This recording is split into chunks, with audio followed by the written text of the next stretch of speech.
Hello my dear friends and my lovely babies, कैसे हैं आप सब। आई होप आप सभी बहुत अच्छे होंगे। आज की हमारी कहानी का टॉपिक है भेड़िया फंस गया बारिश में। आइए सुनते हैं ये मजेदार कहानी। जंगल में बहुत तेज बारिश हो रही थी। मीनू मौसी और राणो चिड़िया आपस में बातचीत कर रही थी। मीनू मौसी, जंगल में 3 दिन से लगातार बारिश हो रही है, तो इस बारिश को बंद हो जाना चाहिए। हाँ, कह तो ठीक ही रही है। जंगल में लगातार हो रही इस बारिश से सभी परेशान हैं। मौसी, मैं ज़रा जंगल का एक चक्कर लगा कर आती हूँ। इतना बोलकर राणो चिड़िया बारिश में उड़ने लगी। वो उड़ते उड़ते एक पेड़ पर जाकर बैठ गई। तभी उसकी नजर एक बकरी के बच्चे पर पड़ी जो ठंड से कांप रहा था। अरे, ये बकरी का बच्चा तो ठंड से कांप रहा है। लगता है ये अपने घर का रास्ता भूल गया है। राणो चिड़िया ने इतना कहा ही था कि तभी चिड़िया ने उस बकरी के बच्चे से थोड़ी दूर पर खड़े एक भेड़िए को देखा। ये भेड़िया तो हमारे जंगल का मालूम नहीं होता। लगता है किसी दूसरे जंगल से आया है। राणो चिड़िया भेड़िए के पास गई। कौन हो तुम? मैं तो इस जंगल के सभी जानवरों को जानती हूँ। तुम तो इस जंगल के नहीं लगते। हाँ, तुम ठीक कह रही हो। मैं इस जंगल का नहीं हूँ। मैं तो इस जंगल से गुजर रहा था। अभी बारिश शुरू हो गई। मैं बारिश से बचने के लिए यहाँ रुक गया। बारिश बंद हो जाएगी तब मैं चला जाऊंगा। इतना बोलकर राणो चिड़िया उस बकरी के बच्चे के पास गई और बोली, तुम यहाँ पर क्या कर रहे हो? तुम्हारी माँ कहाँ है? मेरा नाम भोलू है। मैं जंगल में खेल रहा था। खेलते खेलते जंगल से दूर आ गया और रास्ता भटक गया। फिर यहाँ बारिश शुरू हो गई। अच्छा, चुप करो, रो मत। मैं तुम्हें तुम्हारे घर ले चलती हूँ। मेरी माँ ने मना किया था कि दूर मत जाना, पर मैंने अपनी माँ की बात नहीं मानी। तुम्हें अपनी माँ की बात माननी चाहिए थी। चलो, अब मेरे साथ चलो। राणो चिड़िया भोलू को लेकर अभी कुछ दूर ही चली कि तभी भोलू की माँ आ गई। तुम कहाँ चले गए थे भोलू? तुम्हें पता है मैं कितनी परेशान हो गई थी।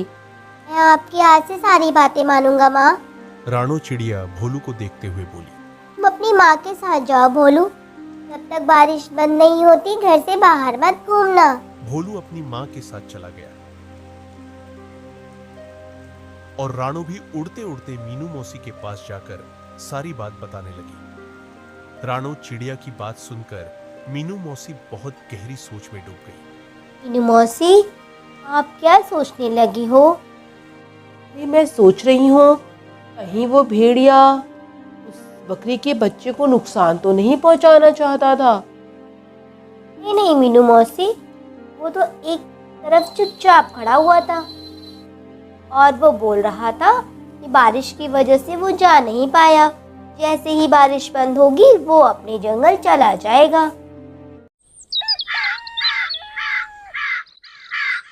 अगले दिन बारिश रुक गई। राणो चिड़िया धूप का आनंद ले रही थी कि तभी टुनी चिड़िया वहां पर आकर राणो चिड़िया से बोली, अरे रानो, तुम यहाँ बैठी हो और वहाँ पर एक बकरी फुट फुट कर रो रही है। बकरी? कौन सी बकरी रो रही है? मुझे ये सब तो नहीं पता। पर बेचारी अपने बच्चे को ढूंढती भी रो रही है। उसका कहना है उसका बच्चा कल रात से लापता है। अच्छा, चलो मेरे साथ, देखते हैं जाकर कौन रो रहा है। राणो चिड़िया फिर टुनी चिड़िया के साथ उड़कर वहां चली गई जहां बकरी तो रही थी।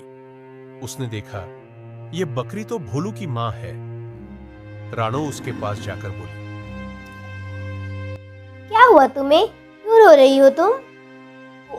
कल मैं अपने भोलू को घर लेकर आई थी। सुबह जब मेरी आंख खुली तो वो घर पर नहीं था। मैंने पूरा जंगल छान मारा पर मेरा बेटा कहीं नहीं मिला। घबराओ मत, हम उसे ढूंढकर ले आएंगे।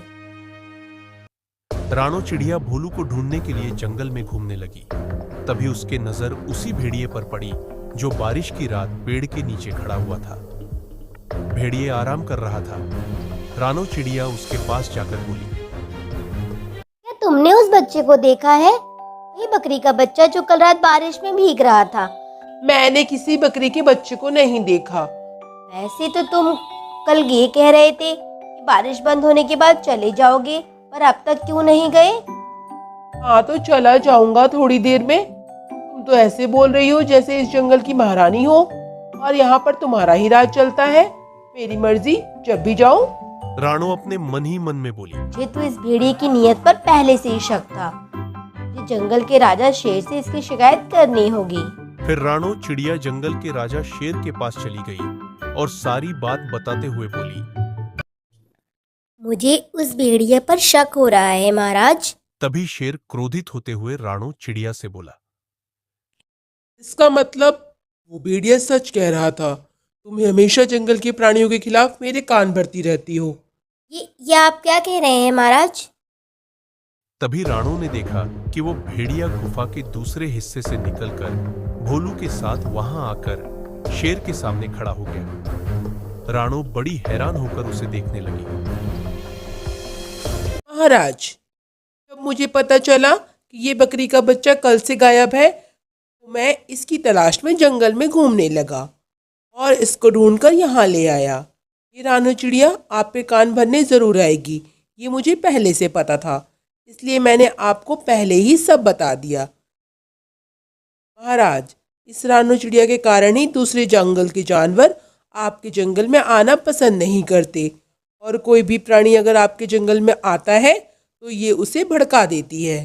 तुम कह रही थी कि इस भेड़िए ने बकरी के बच्चे को मार डाला है, देखो ये तो जीवित है और तुम्हारे सामने ठीक खड़ा है। अब तुम्हें झूठ बोलने की सजा मिलेगी, अब तुम्हें जेल में डाल दिया जाएगा। इतना बोलकर शेर ने अपने सिपाहियों को आदेश दे दिया और राणो चिड़िया को पिंजरे में बंद कर दिया गया। फिर शेर ने भेड़िए से बोला। भेड़िए, तुम्हारी जब तक मर्जी हो तुम इस जंगल में रह सकते हो। भेड़िया खुश होकर वहां से चला गया। इधर टुनी चिड़िया ने इस सारे दृश्य को देख रही थी। वह तुरंत मीनू मौसी के पास पहुंच गई और सारी घटना बताते हुए बोली। कुछ कीजिए मीनू मौसी, जंगल के राजा शेर ने रानो चिड़िया को बंदी बना लिया है। जब रानू ने मुझे बताया था उस भेड़िए के बारे में, उस रात पेड़ के नीचे खड़ा वो बकरी के बच्चे को देख रहा था। मुझे तभी कुछ गड़बड़ लग रही थी। अब जो भी हो, पर आप कैसे भी करके रानो चिड़िया को उस पिंजरे से आजाद करवाओ। तो चिंता मत कर टूनी, अभी हमें सिर्फ एक काम करना है कि हमें उस भेड़िए पर नजर रखनी है और ये पता करना है कि उसके दिमाग में क्या चल रहा है, वो क्या योजना बनाकर इस जंगल में आया है।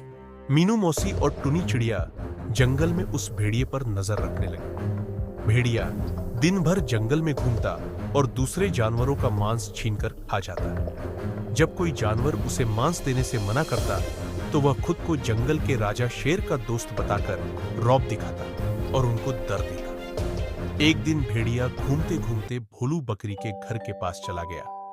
भोलू अपने घर के बाहर खेल रहा था। भेड़िया उसे अजीब नजरों से देखने लगा, मगर भेड़िए को नहीं पता था कि मीनू मौसी उस पर नजर रखे हुए है। टूनी, जल्दी जा और महाराज को बुलाकर यहाँ लेकर आ। मीनू मौसी, क्या महाराज मेरी बात सुनेंगे? मैं कैसे भी करके उन्हें लाना ही होगा, हमारे पास समय बहुत कम है। तब तक मैं इस भेड़िए पर नजर रखती हूँ, इसके इरादे मुझे कुछ ठीक नहीं लग रहे। मीनू मौसी की बात मानकर टुनी चिड़िया सीधे जंगल के राजा शेर के पास चली। हाँ, क्यों आई हो टूनी? महाराज, आपको अभी मेरे साथ चलना होगा। जी, अब चिड़ियों पर भरोसा नहीं रहा। सोच लीजिए महाराज, कहीं ऐसा न हो आपको आपके फैसले पर पछताना पड़े। लेकिन जाना कहाँ है? आप मेरे साथ चलिए, खुद देख लीजिए मैं आपको क्या दिखाना चाहती हूँ। शेर राजा टुनी की चिड़िया के साथ उस जगह पर पहुंच गया जहां पर भेड़िया था। तभी मीनू मौसी ने आकर शेर से कहा, महाराज, आप उस पेड़ के नीचे छुप जाइए, स्वयं अपनी आंखों से देख लीजिए कि क्या हो रहा है। मीनू मौसी के कहने पर शेर पेड़ के पीछे छुप गया। तभी भेड़िया धीरे धीरे बकरी के बच्चे की तरफ बढ़ने लगा और उसके पास जाकर बोला, आज तो तुम्हारा मांस खाने का मन कर रहा है। अरे, ये आप क्या बोल रहे हैं? आपने तो मेरी जान बचाई थी जब मैं खो गया था और मुझे मेरी माँ के पास छोड़कर आए थे। आप फिर मुझे क्यों खाना चाहते हैं? मूर्ख बकरी के बच्चे, वो सब तो मेरी एक चाल थी। मुझे पता था जंगल में रानो चिड़िया सबसे ज्यादा दिमाग वाली है। अगर मैंने उसे फंसाया नहीं तो मेरी योजना बेकार हो जाएगी। कुछ समझा नहीं। जब तू सो रहा था तब मैं तुझे खुद अपने मुंह में दबाकर जंगल के दूसरे हिस्से में छोड़ आया, फिर खुद ही जाकर तुझे महाराज के पास छोड़ दिया। जंगल में इस मूर्ख शेर ने तो रानो चिड़िया को दोषी मान लिया और उस बेचारी को ही पिंजरे में बंद कर दिया। अब मुझे चिड़ियों से कोई खतरा नहीं है। अब मैं तुझे आराम से खा जाऊंगा। जंगल का राजा शेर भी कभी इस बात पे विश्वास नहीं करेगा कि मैंने ही तुझे खाया है। अब मैं जंगल में अपनी मनमानी करूंगा। अच्छा, तो ये है तेरी चाल।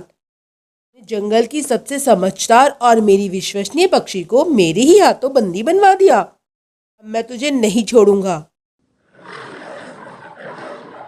इतना बोलकर शेर ने भेड़िए को वहीं पर मार डाला और मीनू मौसी से बोला, मुझे माफ कर दो मीनू मौसी। मैंने आप चिड़ियाओं की बात ना मानकर बहुत गलत किया है। मुझे कभी भी अपनी विश्वसनीय पे भरोसा होना नहीं चाहिए।